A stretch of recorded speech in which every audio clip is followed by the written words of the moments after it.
Hi, I'm Mark Scherer. I'm the CEO and founder of Encompassing Life and the host of the Wellness Revolution podcast. And today we have a very special guest, Mr. Scott Summit. And Scott is the CEO of Ethereal Matter. And he is doing some really cool things with video games, but it's not really the typical video game. He's incorporating fitness and video games together, because we're getting as kids are getting deeper and deeper into the video games, their physical fitness is beginning to wane. And so rather than fighting the video games, God thought, well, let's just create a partnership and merge physical fitness and video games together. And he has some really, really unique things that he's doing. Scott, welcome to the show. Thank you. That was a perfect summary. Thank you, sir. I like what you're doing, man. The first time we spoke, I was like, okay, let me get my head around this. And ever since we had our first talk, whatever, about a month or so ago, I was like, man, this guy is up to something. I really appreciate what you're doing. So tell us a little about Great. how you got into this. I got into it years ago. It started when I was a kid and I read Snow Crash, a Neil Stevenson book that really gave a vision for what virtual reality could do in positive and negative ways. That was in 92, and a lot of his vision is coming true today. What has particularly driven me is seeing a generation of kids now who are spending their time on the sofa or behind a screen playing digital gaming. And I looked into that a little bit and found that there's a massive drop in bone mass, in muscle density, in overall happiness. The level of endorphins has dropped. Team sports have dropped 60% in 10 years. So we're seeing a trend that needs to be addressed. And unfortunately, it can't be addressed in traditional ways. And kind of like the more connected we become through the internet, less connected we become in person. Yeah, that we like to think that the digital world is bringing on a wealth of benefits and conveniences, and it certainly is, but we're less aware of the toll that it takes. And you can see that toll when you look around at the younger generation, or for that matter, all of us who expect things to be very short attention span, very gamified, very high in rich media. Otherwise, we couldn't be bothered for the most part anymore. There was Sony that came up with Wii Sports. And we did some great things for fitness. A lot of people who would not otherwise be active got a lot more active. It doesn't take much, but it does take some full body motion on a regular basis to push What off. happened with the Wii Sports thing? Is it, are people still using it, or? It was, I think, one of the biggest sellers in Microsoft's history. They did some very advanced technology, and I haven't followed it now. People still use it as far as I know. Um, it's a household game, gamification, full body motion control. Yeah, I don't know where it is right now. Yeah, and then there's like Guitar Hero and all those things too, and dance, whatever the dance thing. So Right.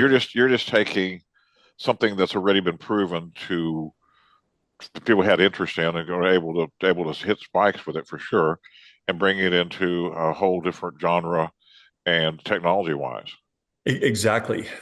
We are introducing the VR part of it, and that makes a significant difference because when you're in VR, you're not distracted. If you're playing Dance Revolution or Guitar Hero or something on Wii, you are still in your living room and the dog goes by or the laundry needs to be addressed or something like that.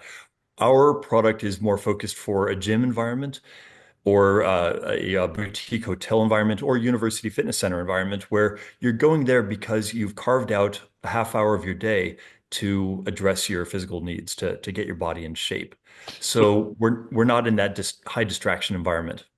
so what type of games can you play on your with your equipment? And you said you have like arms and or just get into how it's working. Sure thing. It is essentially an active, intelligent gym equipment. So you have your gripping two arms that are essentially robot arms, but they're simplified as gym equipment. They give full force feedback in any direction, just like any gym equipment would. But in our case, it's intelligent enough that they are reading your body height, they know your range of motion, they're calibrated perfectly to everything about your physical self. Your feet are on active foot platforms that can put you in buoyant mode, like you're standing on a paddleboard, or stair stepper mode, like you're climbing up a stadium, or flat mode, and you can do a lot of things there. Now, our games are not tailored to be specifically world related. For example, we're not going to do bicycling and basketball because bicycling and basketball do that best in the real world. Hmm. But we can do other things. We can have you climbing the Eiffel Tower, something that you can't do in the real world, but we would all love to do. We can do giant robot boxing. We can do flying a speeder bike across another planet. We can do flying on a ornithopter, a heavier than air flying machine, a gun battle, or a fighter plane battle out of World War II or Masters of the Air. So we can simulate a lot of these activities that you will never do in your life that would be exciting to try and that have a full body component to them. Hmm. Do so you're talking about it knows your range of motions and everything is able to learn that from a person, I guess, right? Can these be used as also as you're playing the game? You can rehabilitate people and get where they get stronger and range of motion and begins to push their body in a way that becomes fun for them. Because a lot of time when somebody's working with a trainer, it's the head chatter, right? So to make it fun, all of a sudden now that range of motion is tied to a rewarding physical or a rewarding game. That's oh wow, I'm going to the next level. And is that kind of where you're headed with this, or? Well, that's exactly it. We're using the power of gamification, that addictiveness and the stickiness of fitness, recreation, and gamification to really return something to you instead of take it away. When I was a kid, we could play rugby for 4 hours. This weekend I spent 6 hours snowboarding with my son. These are all great activities that give you something back, that give you a great sense of health and fitness and happiness and Yeah. dopamine, all the good things. So we're tapping that part of you to create an experience that is richly rewarding, but we sneak in high quality fitness as well. Hmm. Now the machine scans you. LiDAR scans you constantly, so it knows the shape of What? your body, and therefore it knows that if I'm going to be doing an activity like flapping giant wings on a flying machine, well, they should start exactly here and end exactly here with maximum pressure 2/3 of the way through.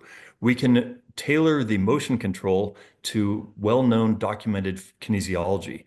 That's something a gym can never do because a gym is a generally dumb environment. It's Right. gravity, it's weights, it's cables, it's levers.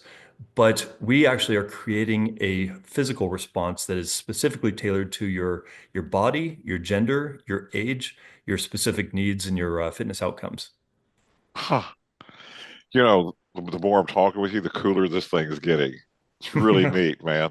Great to hear. Yeah, Yeah. indeed. So, and you said you just raised funding, Hmm. correct?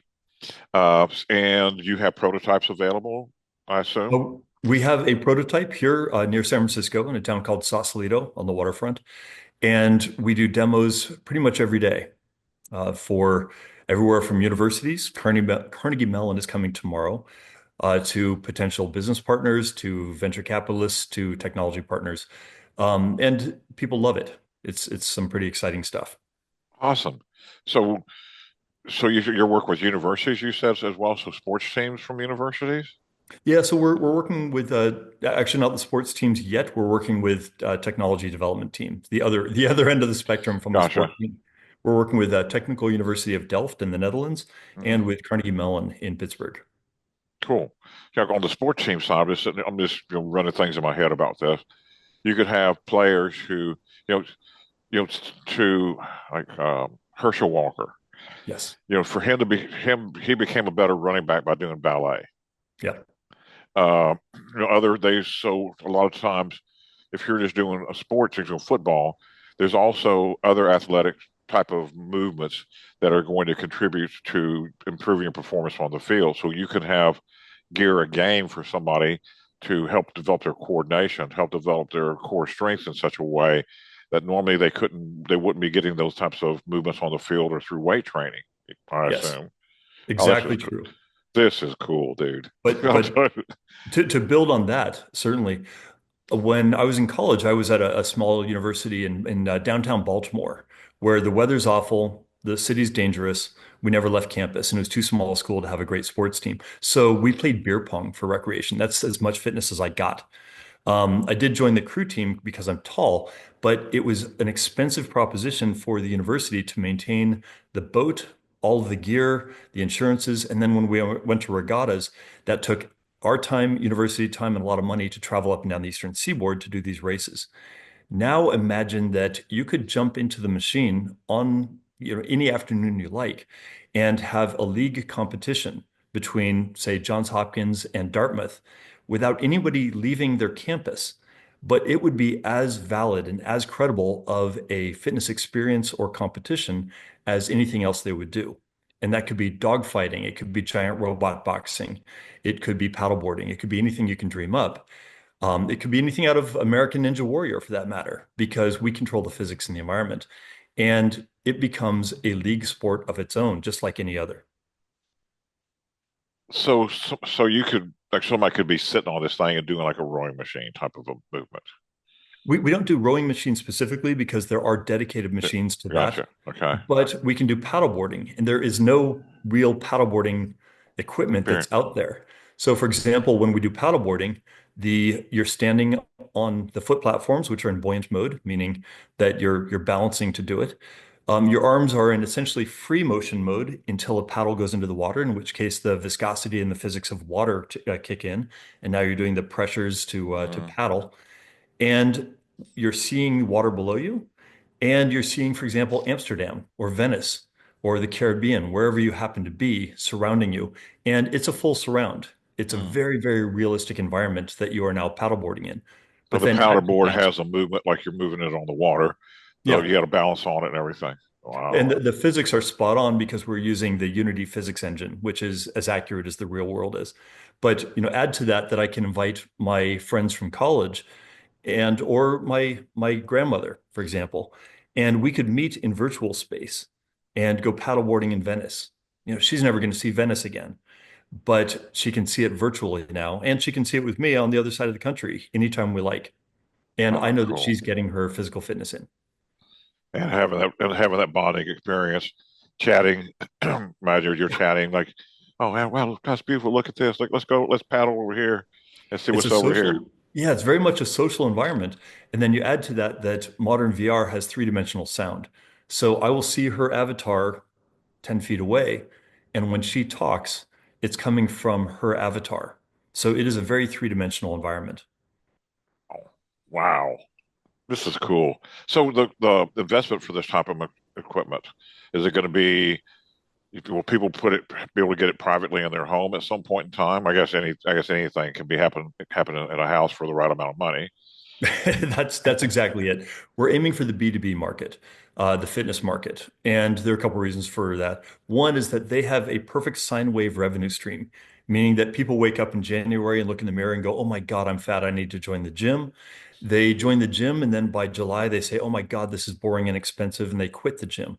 So you look at the revenue stream of a gym, and it's exactly this. Hmm. 60% of their members quit every 6 months. So if we can give them something that people love, something that brings people back, then that pays for itself very, very rapidly. If people don't leave their gym, but also if they can acquire a new demographic, for example, the gamer demographic who really couldn't be bothered to go to the gym. The Uh-huh. kids who are 18 to 25 now, they grew up gaming. A gym simply subtracts from their gaming time. Right. So if we can give them something that speaks their language, that really tunes into their psychology, then they get healthier. The gym gets to improve its revenue model and bring in a new demographic, and the world's a better place for it. Gotcha. And so about what's the investment for this for your equipment? The street price of the machine, it looks like is going to be around $35,000, Hmm. which seems like a lot, except Not that compared to cost of other gym equipment as well. exactly. When you look at some of the good equipment that's out there now, professional treadmill or Stairmaster, that's going to be around 18 to $20,000 now. Right. Because they all have screens now. They're all connected as well, because that's just the trend that all fitness equipment is going toward. Right. Intelligent and connected and interactive. Yeah. And yours just takes it to a whole nother level for It takes it way. to a different level, but also unlike a Stairmaster or a treadmill, we are an entire gym. You can do everything that a gym can do on our machine because the arms cover the entire human range of motion. So it's kind of a bargain, which sounds strange to say when you're saying $35,000. Yeah. So, and how much time would somebody spend on? I mean, I guess it depends on the person, but so you got $35,000 machine sitting there, and you got 20 people desiring to use it. Then you get more $35,000 machines if you've got a waiting list. But it just like a lot of fitness is going towards, if you use Orange Theory now, you actually go online first thing in the morning and you Oh select the yeah, window that schedule. you're going to use it. And so the app will basically let you reserve your time. And that's the way a lot of fitness equipment is going so that it equalizes any kind of potential for backup. So whenever you've been using it, what is your duration on the equipment itself? 15, 20, 30 minutes maybe? I will do probably 20 minutes and I'm in pretty good shape. I've got great shoulders and abs and back and legs and arms now. Um, The funny thing, though, isn't me, because I've always tried to stay in shape, Uh-huh. but it's my son who's 12. If you tell a 12-year-old, hey, I Go want you to forward. do a whole bunch of curls, and I want you to do shoulder presses and lat pulls and bench presses and rows for the next half hour, it'll never happen. No Hmm. 12-year-old is ever going to do that. Hmm. But when I stick him on the machine, he'll do it for an hour. I have to physically pull him off the machine, sweaty and smelly and happy as anything. And so to me, Wow. that's validating. When he has days off school, all of his friends ask if they can come to dad's work with him. And so my son is actually the most popular kid in school now because, Your dad's got the coolest toy. yeah, exactly. And so they argue over who gets to do it next. You don't have 12, 13-year-old kids fighting over who gets to do chin-ups. That just Hmm. has never happened in human history. But in this case, that's what they're doing. Wow. This is neat, man. Really neat, Scott. Um, so who who'd like to get this message out to? I mean, what do you like? Give us your sales pitch to somebody who's watching this. Well, we are an ideal fit to fitness centers because we can help equalize their revenue stream, but also we can draw a broader demographic and keep people longer, and we can really fight their attrition rates. We're also talking to university fitness centers because we can offer with each machine an entire fitness center, and we can offer league sports, and we can offer some escapism. We're also talking to location-based entertainment environments, like in Las Vegas, cruise ships, Hmm. Hmm. Dubai, places like that, places where people go to just to get out of their head and have some escapism. So those are also ideal environments. And we're talking to people in Japan, for example, about gerontology applications, things that we can do for the elderly population that really can't be done in any other way. Hmm. So we are interested in speaking with anybody who is engaged in any of those markets. And once the hardware gets delivered, I guess you're always making software improvements and creating new experiences and those things. So you're you come whatever you launch with five or six products, whatever your magic number is, and then you start adding to it. Hey, have you tried the new game here? Have you tried the new experience? Oh man, this is Exactly. But you can add to that, for example, if you decide that you are a climber and you want to get familiar with climbing El Capitan in Yosemite, you can simply buy that on our store, download El Cap into your personal account, and now you can climb it as much as you want, and it will be an accurate scan of El Cap. So you can build the muscle groups and you can get a mental familiarity with with seeing the actually Yosemite doing it. Valley from 1,000 feet up. Did you see that movie? I think it was called Gran Turismo or something like that, where they um, they had the idea to work with video game players who were to actually run to do a real race in a car, and they had a competition, and they took the best video game players, and they trained them to actually do the videos in a car, and one or actually do the race in a car, and one guy, everybody in the real 3D world was doing the race a certain way, and he said, "I'm going to do it this other way because I know when I do it this other way in the game, I always win." So he took a brand new track and threw it and won the race. Yeah. Yeah. Yeah. So Well, virtual Cool. training is really taking off now. Yep. I was just at a conference of all things at a military training equipment manufacturing conference in Florida. And what was interesting is it was about 80% virtual reality because firing shots is expensive and Yeah. dangerous and takes some setup, but you can train people to be marksmen in a virtual world or to fire howitzers or drive tanks or helicopters or Yeah. Humvees they might do. So the military is one of the biggest users now of virtual reality. Huh.